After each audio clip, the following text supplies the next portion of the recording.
Our Rural Future is a fully financed plan. Here are just some of the key investments being undertaken to maximise investment and meet the long-term needs of villages and towns. 2.7 billion in the delivery of high-speed broadband to rural areas. 1 billion under the Rural Regeneration and Development Fund to support ambitious projects to regenerate towns and settlements of less than 10,000 people.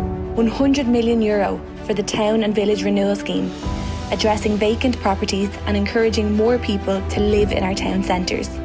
Over 72 million euro in 2021 for high-quality walking and cycling infrastructure targeted at towns and villages across the country.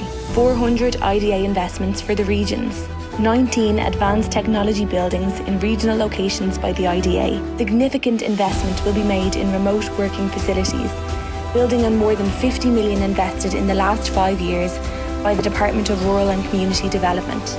550 million in the maintenance and renewal of the regional and local roads network in 2021 alone. 50 million for the Local Improvement Scheme over the next 5 years. We are committed to delivering growth, revitalisation and a rebalance of our country. Our rural future.